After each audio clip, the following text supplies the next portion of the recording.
Ma femme a posté une photo avec son ex en disant « Un vrai homme contrairement à certains ». Ma femme et moi avions une routine très simple, presque ennuyeuse pour certains, mais pour moi c'était exactement ce que je voulais. Une vie stable, prévisible, sans surprises inutiles, parce que je suis quelqu'un qui observe beaucoup, un vrai taureau dans ma manière de voir les choses, quelqu'un qui remarque les détails et qui ne supporte pas le manque de respect. Elle, au début, elle était différente, elle riait beaucoup, elle aimait passer du temps à la maison, on regardait des films ensemble tous les soirs, elle s'endormait souvent sur mon épaule, et même ses petites habitudes me rassuraient, comme le fait qu'elle laissait toujours son téléphone face visible ou qu'elle me racontait sa journée sans que j'aie besoin de demander, mais avec le temps, quelque chose a changé. Pas d'un coup, non, c'était progressif, presque invisible si tu ne fais pas attention, comme une deuxième facette qui apparaît, un côté Gémeaux que tu ne vois pas venir au début.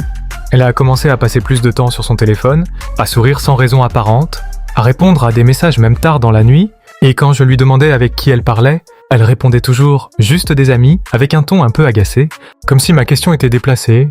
Au début, j'ai laissé passer, parce que je ne suis pas du genre à surveiller, mais j'observe toujours. Et quand tu es taureau, tu accumules les détails en silence. Ensuite, il y a eu les petites choses, les détails qui ne trompent pas.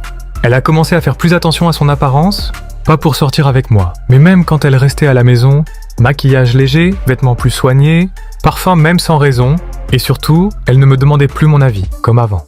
Puis un jour, elle m'a annoncé qu'elle devait partir en voyage avec des collègues, juste quelques jours pour décompresser.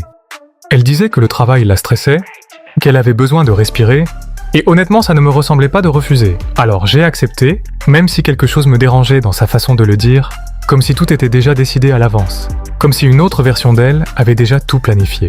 Les jours avant son départ, elle était étrangement distante, moins tactile, moins présente, elle évitait les conversations profondes. Et même nos habitudes avaient disparu. Plus de films ensemble, plus de moments simples, juste elle et son téléphone. Le jour du départ, elle m'a à peine regardé en disant au revoir, un simple « je t'écris quand j'arrive », sans sourire, sans rien, et ça m'a marqué, mais encore une fois, je n'ai rien dit, parce que quand tu es taureau, tu observes jusqu'au moment où tout devient clair.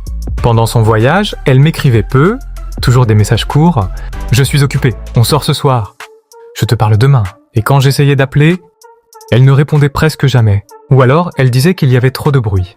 Et puis il y avait les réseaux sociaux, chose qu'elle n'utilisait presque jamais avant, mais là elle postait des photos, des stories, des moments avec ses collègues, toujours en groupe, toujours flou, jamais vraiment clair, comme si elle contrôlait ce que je pouvais voir. Un soir, sans raison particulière, j'ai décidé de regarder son profil plus attentivement, pas par jalousie, mais parce que quelque chose ne collait pas, parce que mon instinct ne me trompe jamais, et là j'ai vu une nouvelle publication, une photo d'elle, mais pas seule. Avec son ex très proche. Trop proche pour que ce soit juste une coïncidence. Et la légende, c'est ça qui m'a glacé. Avec un vrai homme cette fois. J'ai relu plusieurs fois pour être sûr de ne pas me tromper. Contrairement à certains, mon cœur s'est serré d'un coup.